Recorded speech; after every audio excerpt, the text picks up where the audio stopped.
sudah boleh dimatikan.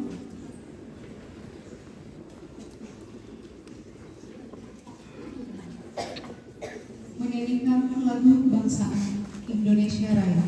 Hadirin dimohon berdiri.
Pemasangan camp.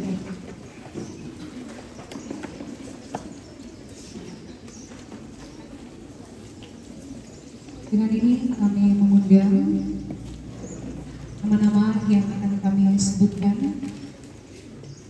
Yang pertama, Ibu Albertin Kalalembang, SKM MKes. Yang kedua, Bapak Pendeta Aprilianto Tama, MTH Kons. Yang ketiga, Nurse Novita Tudang Rompealo, MKep. Yang keempat, Ibu Suharnita Wijaya, SST, MKep. Yang kelima, Nurse Adolfina Lukas Yamben, MKep. Yang keenam, Nurse Betriani Disik, MKep. Yang ketujuh, Ibu Alfrida Alolinggi, SKep MKes. Yang kedelapan, Nurse Desianti Rantialo, SKep. Dan yang kesembilan, Ibu Jesslyn, SPD. Kepada nama-nama yang telah kami sebutkan untuk mengambil tempat di depan para peserta Keping Day. Baik, dipersilahkan kepada seluruh peserta Keping Day untuk berdiri.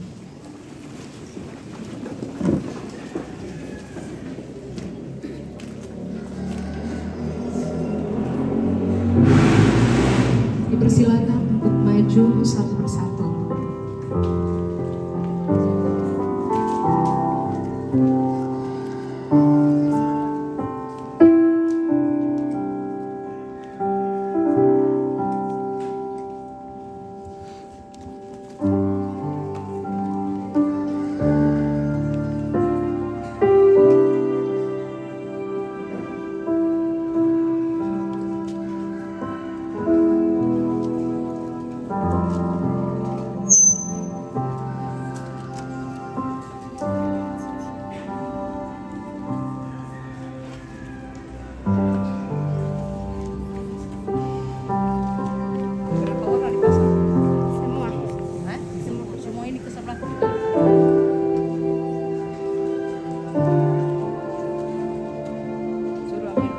buka itu kenaker. Buka kenaker.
menyanyikan lagu Kediri.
Pembacaan riwayat Florence Nightingale oleh Ibu Suhani Taujaya, SSW.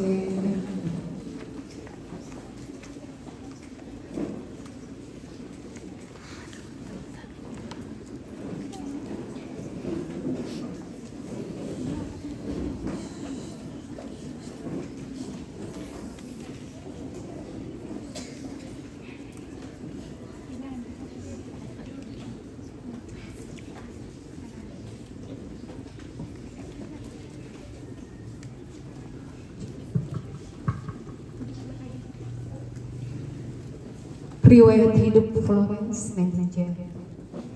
Florence Nightingale lahir di Firenze, Italia pada tanggal 12 Mei 1820 dan dibesarkan dalam keluarga yang sementara ibunya adalah keturunan Ningrat dan keluarga Nightingale adalah keluarga terpandang. Florence Nightingale memiliki seorang saudara perempuan. Pada tahun 1846 ia mengunjungi Jerman dan mengenal lebih jauh tentang rumah sakit modern pionir yang dipelopori oleh pendeta Theodor Fliedner dan istrinya dan dikelola oleh biarawati. Di sana, Florence Nightingale terpesona akan komitmen dan kepedulian yang dipraktekkan oleh para biarawati kepada pasien.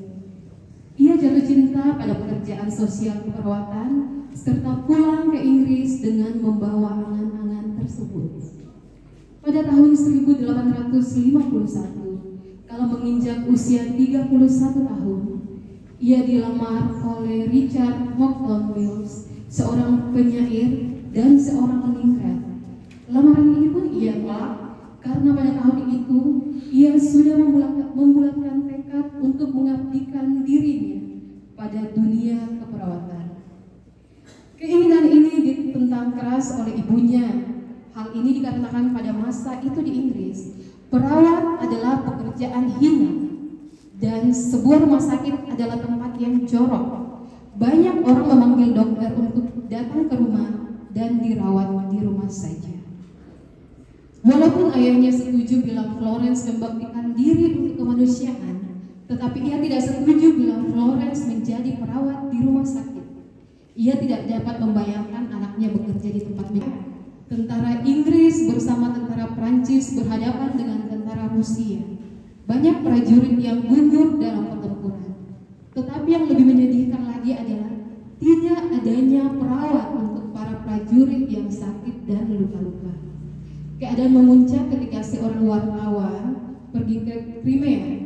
Dalam tulisannya untuk Harian Time, Ia menulis bagaimana prajurit-prajurit yang luka bergelimpangan di tanah tanpa diberi perawatan sama sekali, dan bertanya, apakah Inggris tidak memiliki wanita yang mampu, yang mau mengabdikan dirinya dalam melakukan pekerjaan kemanusiaan yang mulia ini? Hati rakyat Inggris pun tergugah oleh tulisan tersebut. Florence merasa masanya telah tiba.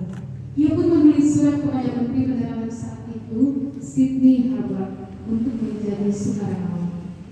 Pada pertemuannya dengan Sydney Harper, terungkap bahwa Florence satu-satunya wanita yang mendaftarkan diri.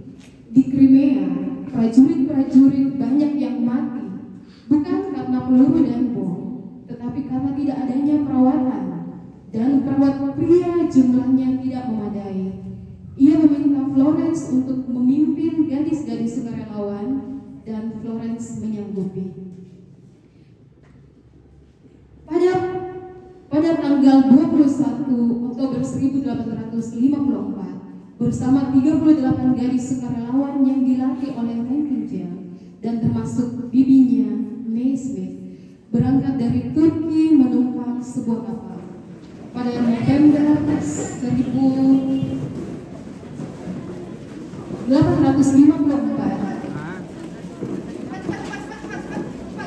Selamat siang Bapak Ibu sekalian. Kita akan menyaksikan simulasi penanganan pasien yang mana hari ini akan dilakukan oleh mahasiswa yang sudah datang PPD dan akan melakukan praktek di rumah sakit yang berbeda.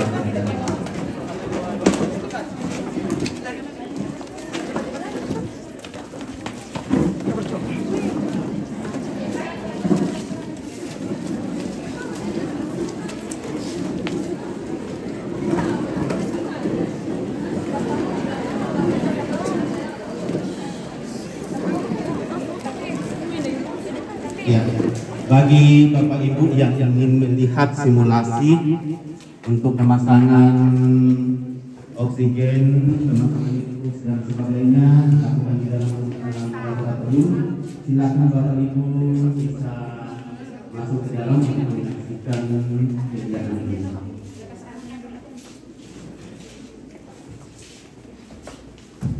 Ya, silakan kalau ada yang mau menyaksikan anak-anak Bapak Ibu yang akan melaksanakan praktek.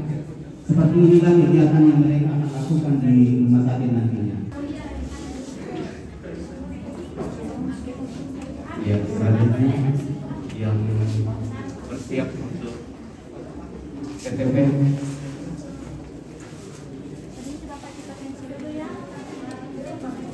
Ya, inilah simulasi untuk kegiatan yang mereka akan lakukan nanti sesampainya di rumah sakit.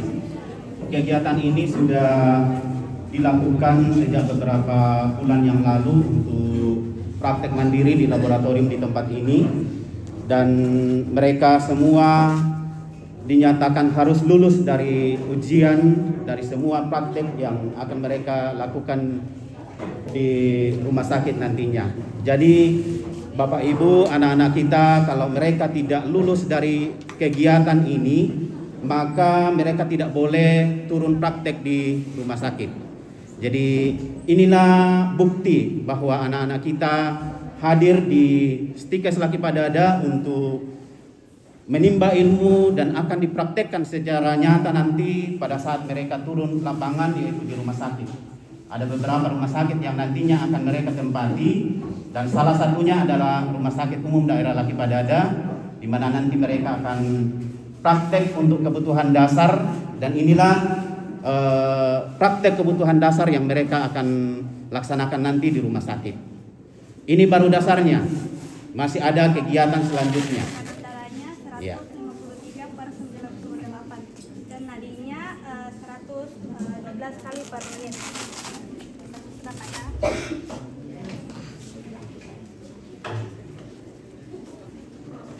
Ini namanya praktek pengukuran tekanan darah, ya, tanda-tanda vital. Ya, nasi laku bantuan di luar tidak kok, kemang kami Stikes Laki Padada, sonina tensi kami, coba nuan. Ditandai semua, umat orang tong nama tanahku tensi. Ternyata yang Stikes Laki Padada bukan hanya promosi, tapi bisa untuk melakukan secara nyata kepada keluarga dan siapapun dimanapun mereka berada. Iya. Oke, suhunya 36,6 derajat Celcius. Oke. Silakan. Selamat siang Pak, perkenalkan nama saya Perawat Adi. Ini tindakan Saya yang mendapat dilakukan instruksi adalah dari dokter untuk perekaman memasukkan jantung. EKG kepada Ya. Bapak bertujuan Jadi nanti untuk itu merehab jantung dia Pak. akan melakukan perekaman jantung kepada pasien. Itu pun juga yang akan nanti dilaksanakan sampai di rumah sakit. Ya. Permisi Pak, saya bantu buka bajunya.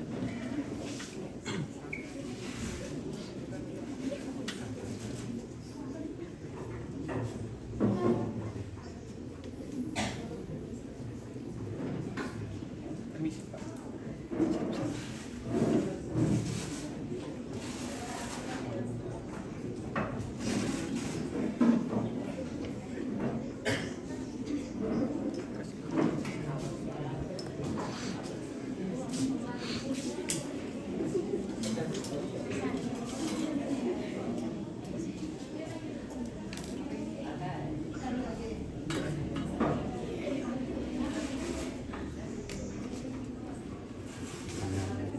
Jadinya tahu Bu Naomi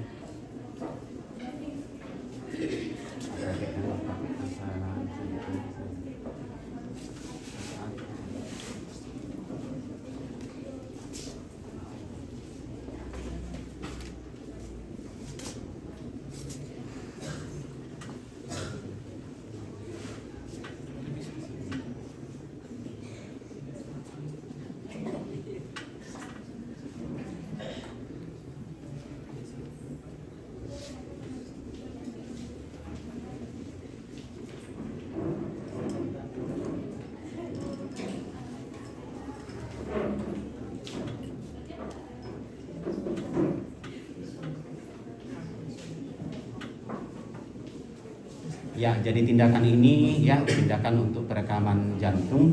Ya, ini tindakan ini tidak tidak dipasang begitu saja, tapi ada teorinya yang harus diikuti. Karena kapan salah pasang maka hasilnya juga tidak akan baik, tidak benar. Jadi nanti dokternya juga membaca salah, akhirnya salah juga terapinya kepada pasien. Jadi tindakan ini kita latih kepada mahasiswa kita, sudah beberapa lama kita latih untuk bisa melakukan tindakan ini nantinya sampai di rumah sakit. Ya. Masan nang pemirakan biro nak ke menara gitu sih teh.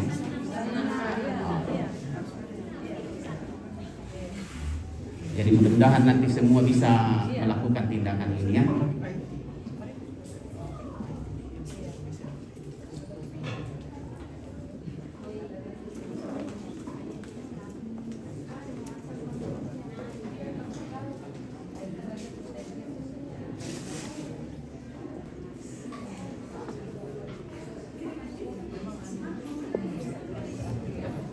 Oke, area clear, tidak boleh ada yang menyentuh pasien dan alat-alat di sekitar pasien. Sekarang kita akan merekam apakah hasilnya bagus atau tidak. Tapi itu nanti bukan kita yang periksa, tetapi dokternya yang akan membaca hasil dari perekaman ini. Oke, silakan.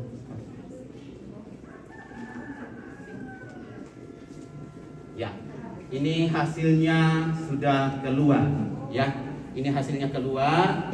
Nanti hasilnya ini, ya kalau di rumah sakit nanti hasil ini akan diberikan kepada dokter penanggung jawabnya.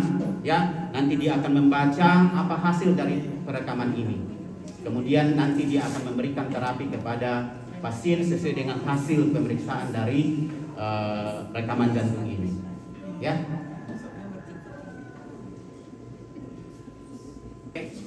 Sudah selesai untuk perekaman jantung, silakan dirapikan kembali alat dan pasiennya.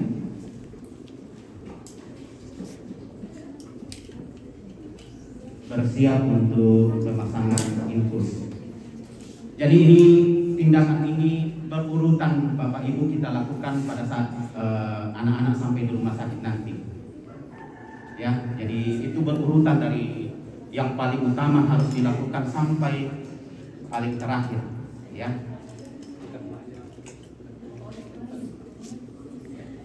Ya, bisa dilihat langsung.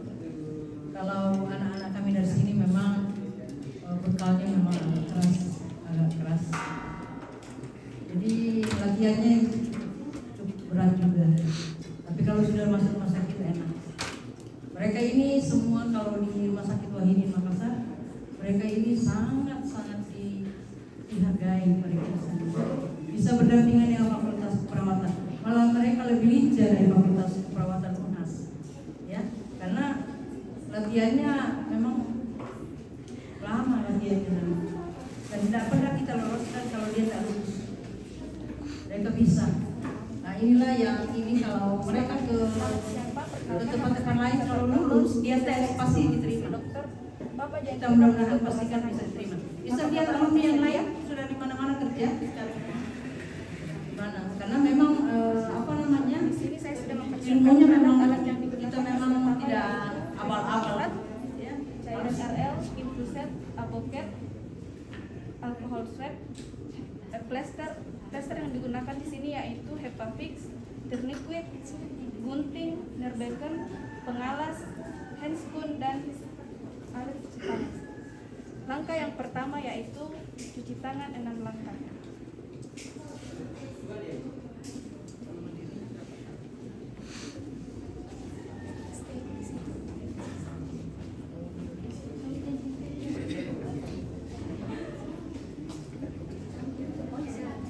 Kemudian sambungkan cairan infus dengan Ini memang dia hafal. Kalau dia tidak hafal salah. Jadi menolong pasien itu memang dia kuasai. Dia hafal memang.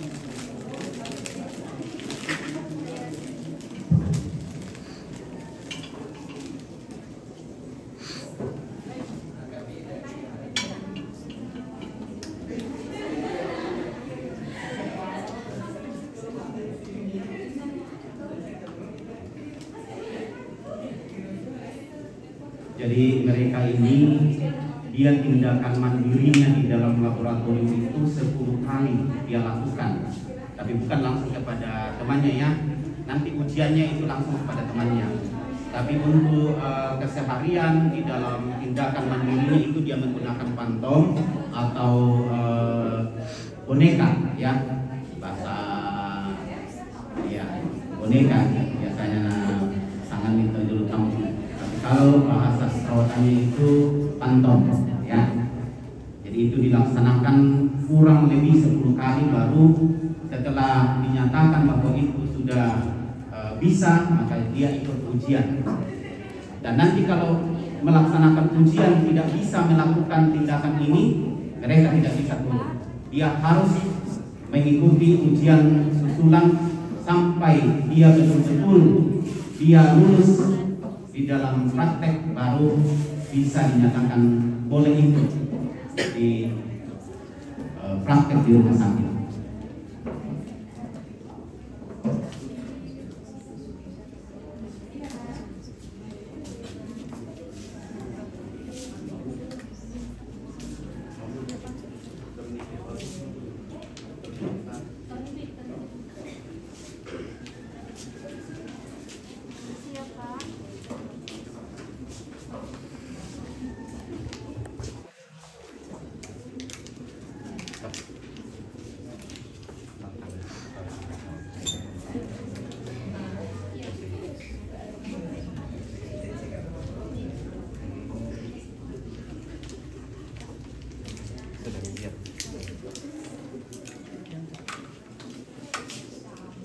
Ya, ini yang harus hati-hati di dalam melakukan tindakan ini.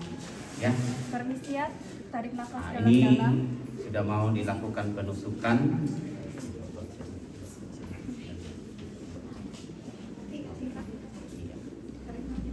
Tarik nafas, Pak. Iya. Oke, lihat apa sudah ada darah.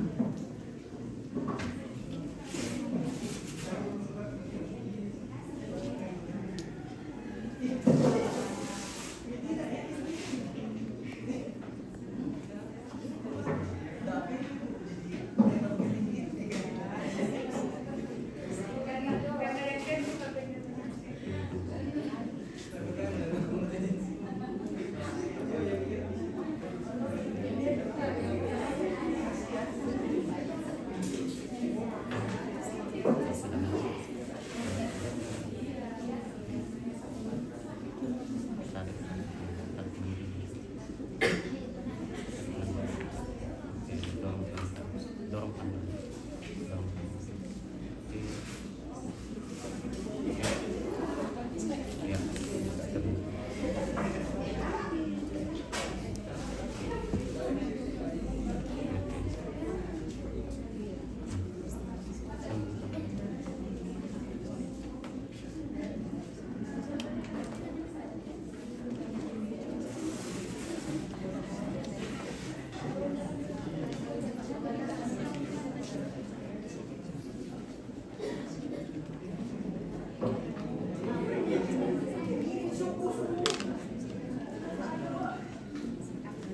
lepas kepalamu. Lepas kepala. Iya. Oke, fiksasi.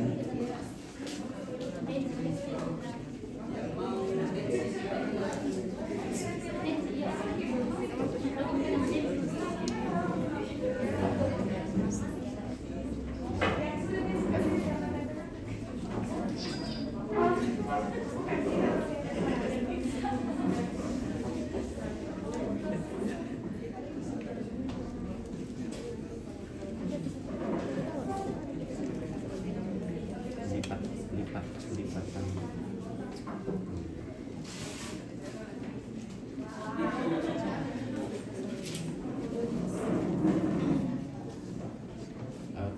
Oke, sudah selesai untuk tindakan pemasangan infus.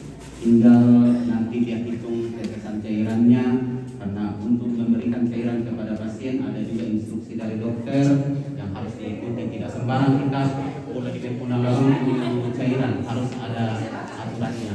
Ya, jadi tidak semua ada yang dikasih lambat, ada yang dikasih cepat. Jadi tidak semua pasien harus cepat cairannya atau lambat. Oke, terima kasih. Sudah bisa. Ya. Lanjut ke bidan. Silakan Ibu bidan.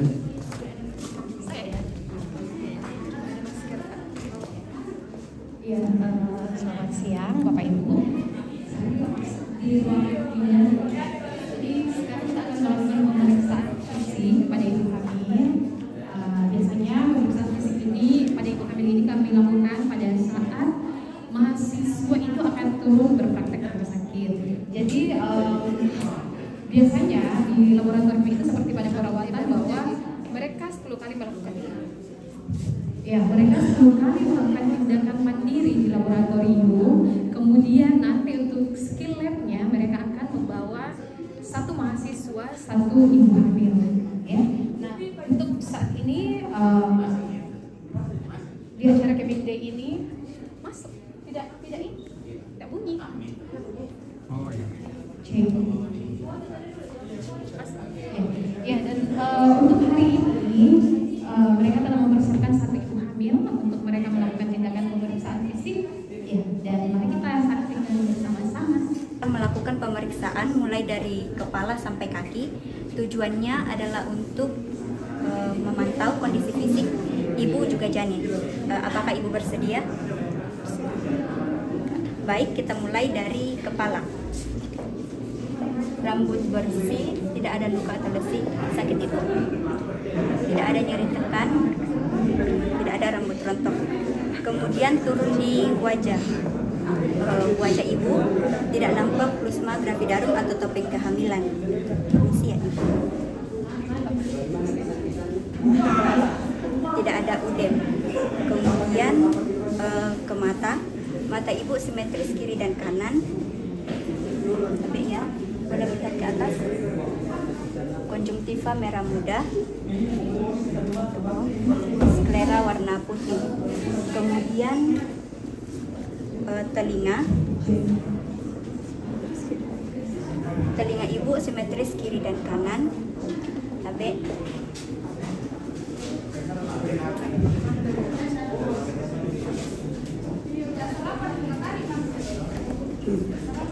tidak ada serumen. Kemudian lubang hidung simetris kiri dan kanan.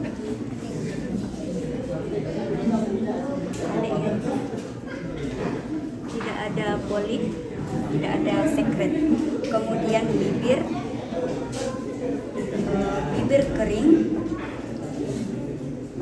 warna merah muda. Kemudian tadi ibu boleh buka mulut. Tidak ada gigi berlubang. Boleh keluarkan lidahnya. Amin. Tidak ada stomatitis atau sariawan. Kemudian turun di leher.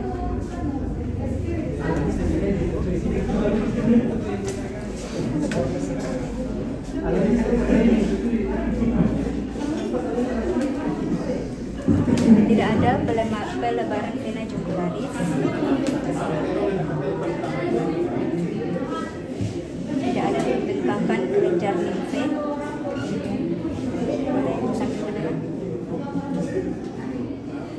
Tidak ada pembengkakan kelenjar tiroid. Kemudian di payudara, tapi langsung saja masuk di abdomen. Maaf ya, ibu, ambil.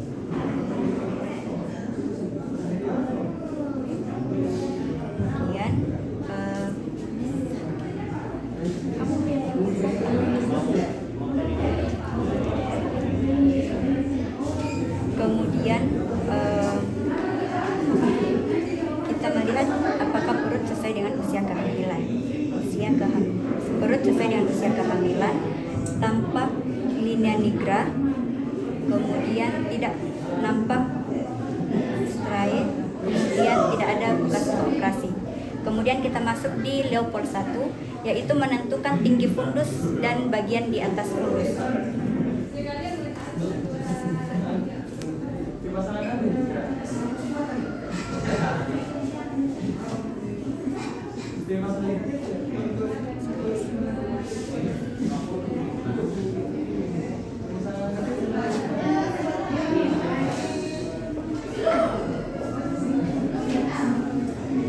Tinggi fundus uterinya berapa? 25. Kemudian kita masuk di Leopold 2, yaitu menentukan letak punggung dan bagian terkecil janin.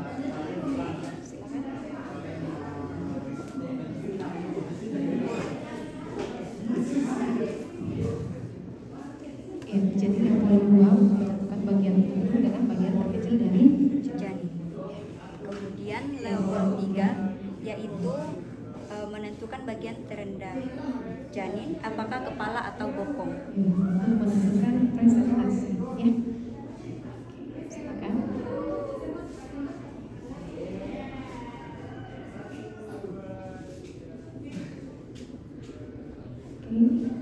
Kemudian Leopold 4 yaitu menentukan sejauh mana bagian terendah janin masuk dalam panggul.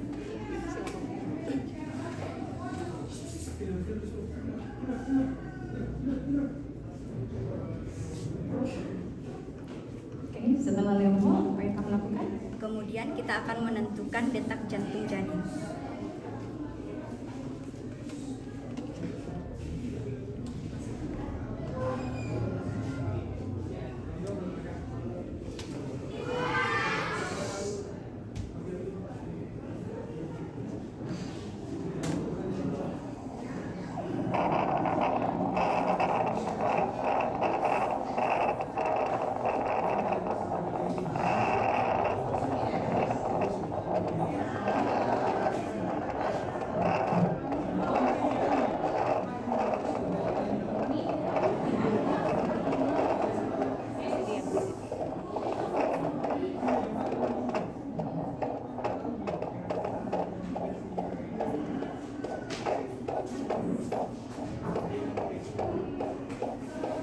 Iya, jadi DJJ-nya 145 kali.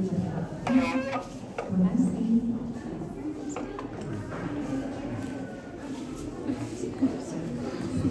Ya, kemudian pemeriksaan sekali ini terima kasih dari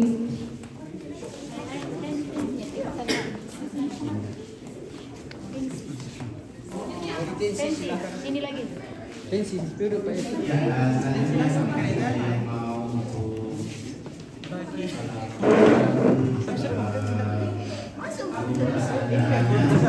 saja. Gampang sudah, Mak. Ini wilayah yang lain. Iya. Sini, Mas.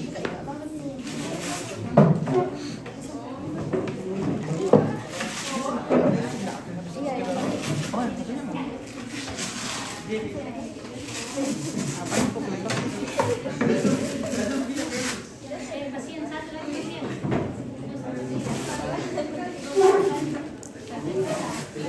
Malas so bukan kata.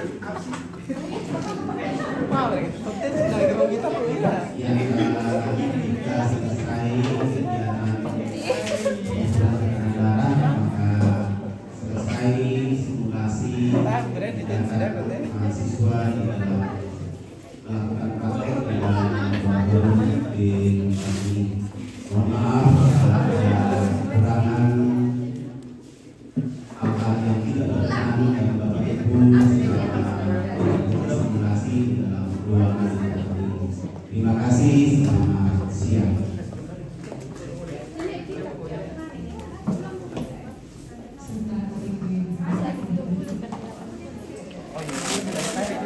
Karena memang beda, kita kan sambil belajar. Yang mana yang paling jelas?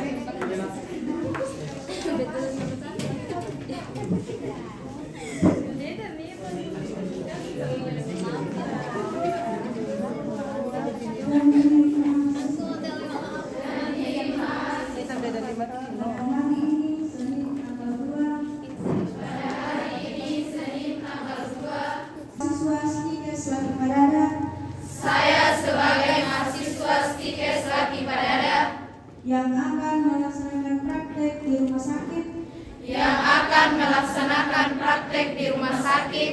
Dengan ini kami berjanji. Satu. Bahwa saya di dalam bekerja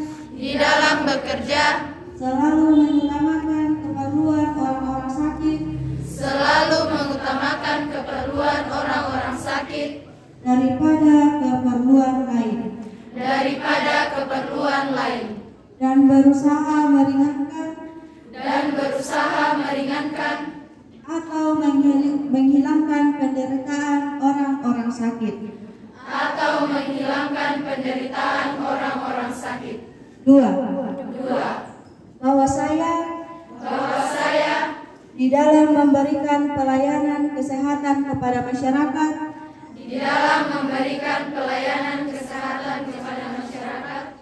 tidak akan membeda-bedakan pangkat, golongan, kaya atau miskin. 3. Bahwa saya tidak akan menceritakan kepada siapapun segala rahasia orang-orang sakit kecuali apabila diperlukan oleh hukum. 4. Bahwa saya di dalam menjalankan tugas akan selalu jujur, berdisiplin, serta menaati peraturan-peraturan dan petunjuk-petunjuk yang ada. Baik di kampus, di rumah sakit, di puskesmas maupun di masyarakat, dengan penuh rasa tanggung jawab. 5. Bahwa saya di dalam bertugas senantiasa menjaga nama baik pribadi,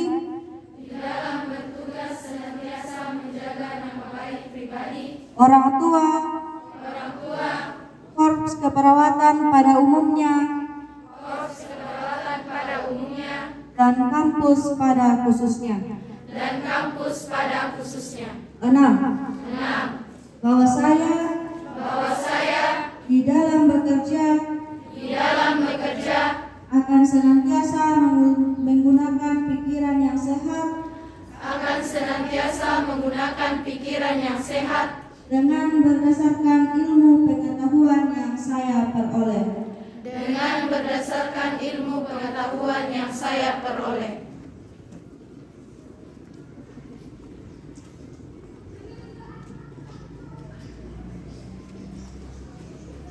Sudah selanjutnya.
SMA Lagi Padada.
SMK Lagi Padada Toraja, siapkan generasi yang bermartabat, perangi kemalasan, berantas kebodohan bagi Indonesiaku.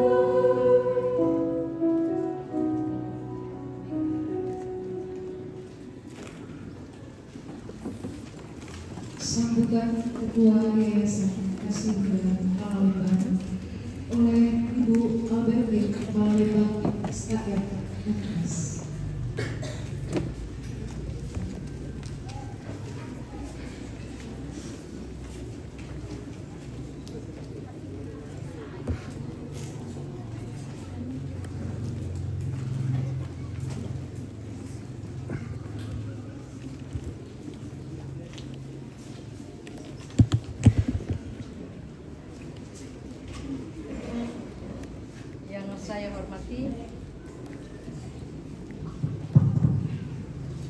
Yang saya hormati Bapak Pendeta yang telah memimpin kita dalam ibadah hari ini. Yang saya hormati para orang tua dari mahasiswa Stikas Lagi Padada maupun orang tua dari siswa SMK Lagi Padada. Yang saya hormati ketua-ketua prodi masing-masing program.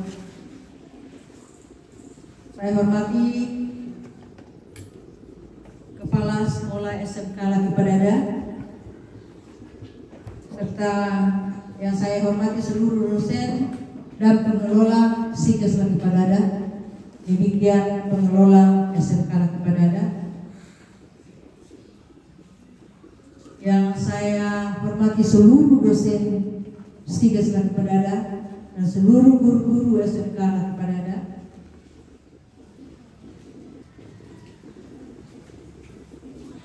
Assalamualaikum warahmatullahi wabarakatuh. Salam sejahtera untuk kita semua. Hari ini kita melaksanakan Hari Kebing Day, adalah pemasangan cup yang kita sudah lakukan tadi, pemasangan cup. Hari pemasangan cup ini adalah hari yang berbahagia untuk kita semua, untuk seluruh mahasiswa Stikes, untuk seluruh siswa SMK. Hari yang berbahagia. Ya. Tujuannya adalah salah satu adalah sebagai kalian memiliki identitas sebagai seorang perawat yang utama. Yang kedua adalah memasang cup itu adalah untuk menjaga kebersihan. Jadi kebersihan diikat rambut, dikonde, ditutup bersih, tidak dimode-mode ke depan supaya gampang dilihat itu penyakit, ya, tidak juga jatuh-jatuh ke pasien, itu supaya bersih, itu tujuannya. Nah untuk itu maka dengan pemasangan cup itu tidak dilakukan kenapa? Karena memang sudah digodok dengan sebaik-baiknya. Tidak ada orang lagi bahwa sekarang ini si Tuti ini mau mencari pekerjaan, dia akan menghubungi Pak Bupati, atau dia menghubungi Ibu Albertin, atau menghubungi ibu siapa di rumah sakit Wahid. Tidak ada. Ibu bapak orang tua tes. Sekarang itu ilmu tes yang menentukan. Dan kalau mau bersaing, saya siap. Saya tarik saja 2-3 orang ini bisa bersaing dengan di tempat lain. Dia diterima. Bapak ibu semua sudah tahu bahwa rumah sakit Elim itu 90% Laki Padada merawat. Itu tes, bukan dihubungi di sana bahwa terima kok, tidak. Tes, itu dites. Nggak ada lagi bisik-bisik belakang, tolong anakku diterima, tolong saya punya ini diterima. Tidak ada. Ini otak Bapak Ibu sekalian semua yang pintar, dia dites dan dia diterima karena dia sudah tahu, karena dites. Coba kau pasang EKG, periksa jantung, tahu di luar kepala dia sudah digodok di tempat ini sampai malam, mulai dari pagi sampai malam sekian bulan. Ya, selain itu di kelas diberikan teori, kemudian diberikan demonstrasi, kemudian masuk lagi di laboratorium untuk praktek. Itu yang kita dapatkan di sini. Kemudian anak SMK ini dia ngikut juga, dia ngikut di sekolah lain. Tidak ada laboratorium seperti ini, tidak ada. Sekian ini berapa ratus juta di dalam ini alat disiapkan karena dia numpang sama kakaknya. Jadi akhirnya dia juga mentensi. Cocok, dia pintar, dia tensi saya, dia berani tensi saya. Ya. Jadi mereka itu numpang di laboratorium ini. Jadi laboratoriumnya Stikes yang lengkap dengan alat-alat, dan dia numpang juga praktek di sini yang SMK. Makanya dia pede. Tapi begitu dia lulus, dia mudah sekali masuk melangkah ke Stikes. Dia sudah tahu modal, sudah tahu apa modal yang dia akan pelajari. Nah, ini salah satu syarat untuk merawat pasien adalah harus sudah tahu semua ilmu dasar. Yang dia pelajari ini, orang-orang sekian ini adalah sudah memiliki ilmu perawatan dasar, baru dasar. Dibawa baru dasarnya. Belum. Masih jauh lagi yang dia akan pelajari. Ya, perawatan dasar tapi dia sudah kuasai. Ya. Nah, untuk itu maka dia sudah boleh diberikan tanggung jawab, diberikan pemasangan cup, bahwa Anda sudah punya tanggung jawab. Jadi dia sudah dipercaya pasien. Orang sakit tidur, dia datang dengan gagah, dengan cantik, dan dia akan menolong dengan tidak gemetar. Tidak gemetar. Karena dia sudah tahu. Kayak tadi itu di dalam. Sudah tahu Bapak Ibu semua. Kalau dia praktek di laboratorium itu sudah punya bekal dari kelas. Dia tidak ada gurunya atau dosennya, sudah mengajar di kelas, sudah itu dia masuk laboratorium dan diberikan lagi mandiri untuk berkali-kali tanda tangan dosen.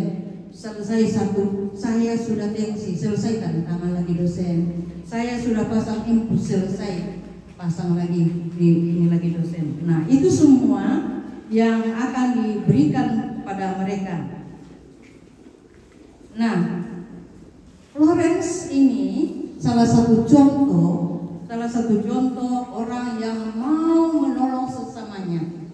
Memang tidak diberikan restu oleh orang tuanya, tapi dia memang tertarik. Ini namanya terpanggil. Saya biasa dengar kalau diwawancara mahasiswa, kenapa kau masuk di sini terpanggil? Tapi penampilannya tidak terpanggil. Saya lihat, ya kelakuan tidak baik lah. Cara berpakaiannya compang-camping, tidak rapi lah. Gitu. Menjawabnya gemetar. Apalagi kalau dihadapi saya pasti gemetar. Sudah pasti gemetar. Ya, pasti gemetar.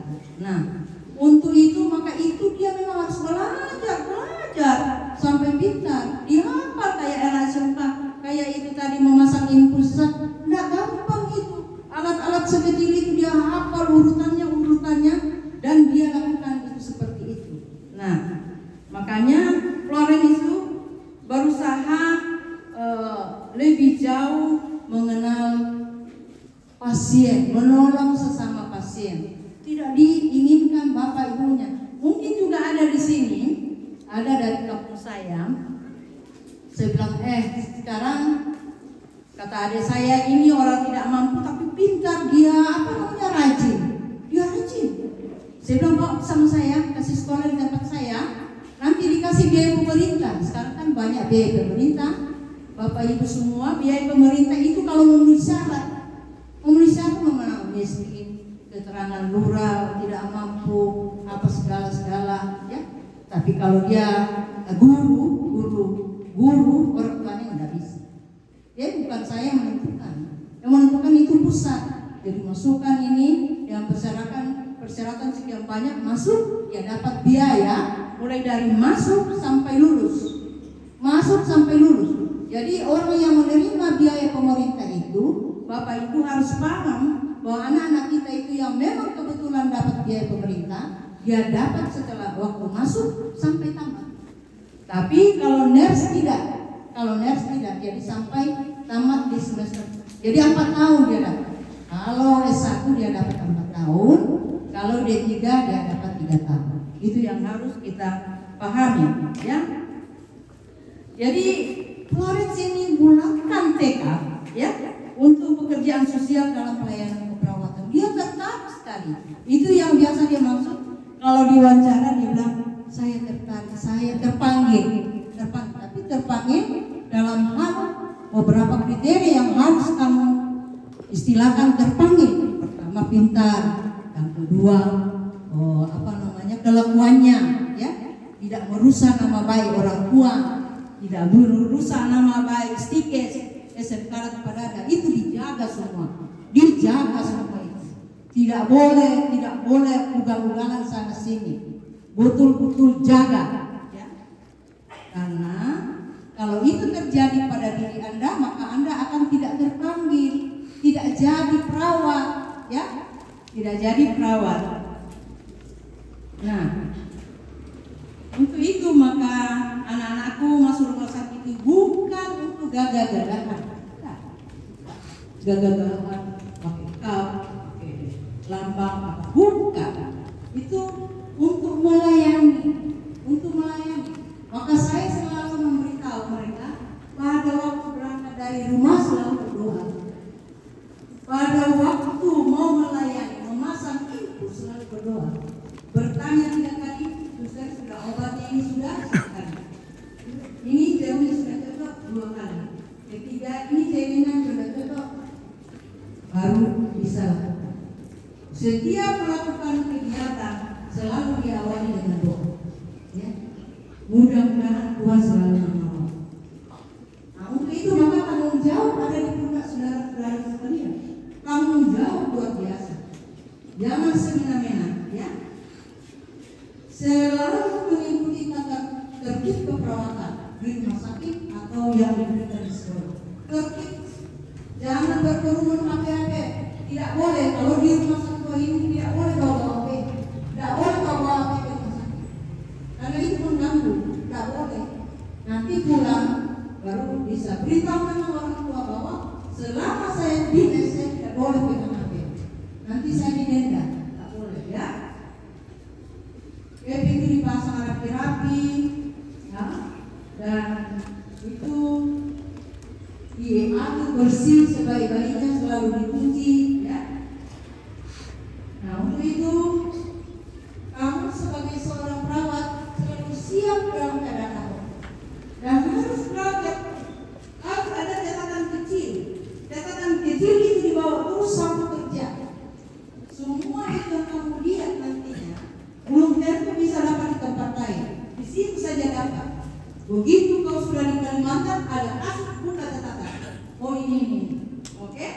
Nah, itu yang harus kamu lakukan, ya. Punya catatan. Nah.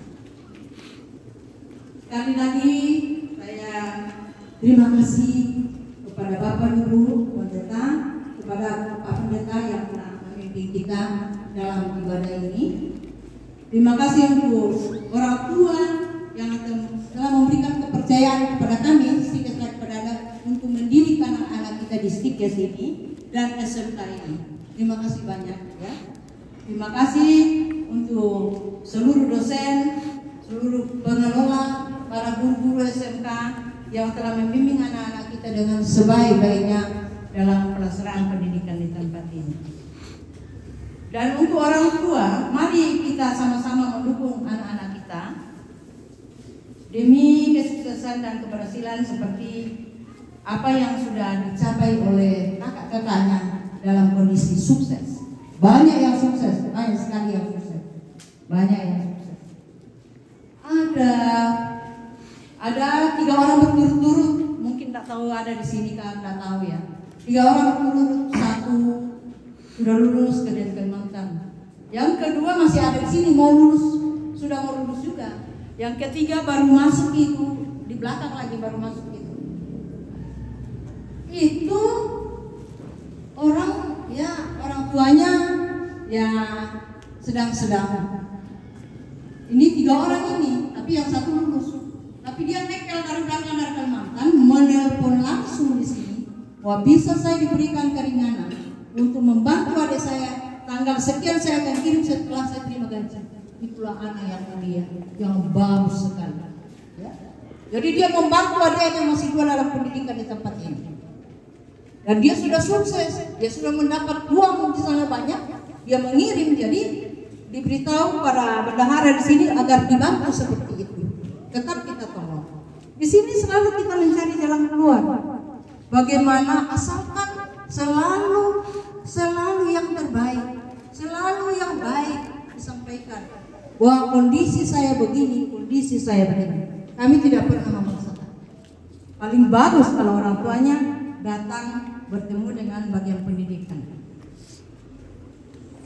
Para alumni telah banyak tersebar seluruh tempat dan mereka banyak kembali memberikan informasi, kadang-kadang evaluasi yang perlu ditingkatkan, itu semua ada di tempat ini.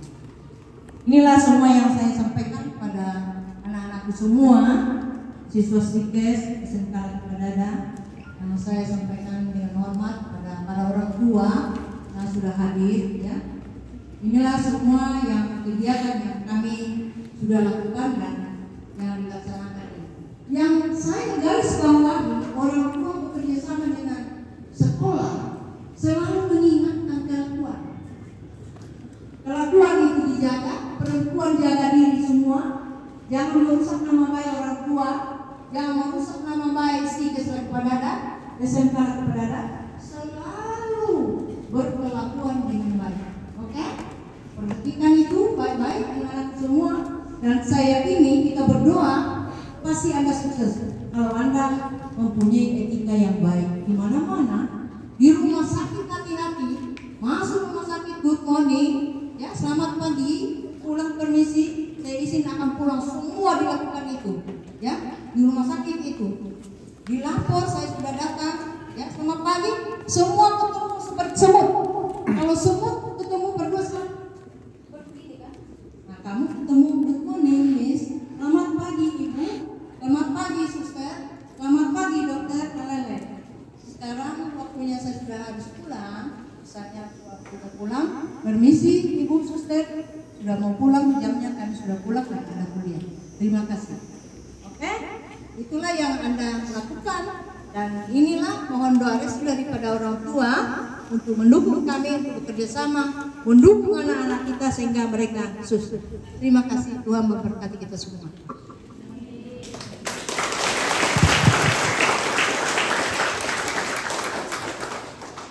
Demikianlah sambutan Ketua Yayasan Asih Bunda Kalalembang. Sungguh banyak pesan yang disampaikan oleh beliau, terutama untuk seluruh peserta Gaping Day yang akan memulai praktek untuk ke depan. Atasnya kami ucapkan terima kasih. Lagu Padamu Nanti. Seluruh peserta Gaping Day dimohon untuk berdiri.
Sia-siakan waktu yang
Tuhan beri.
Saatnya istirahat.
Ketemu di prakteknya nanti adik-adik.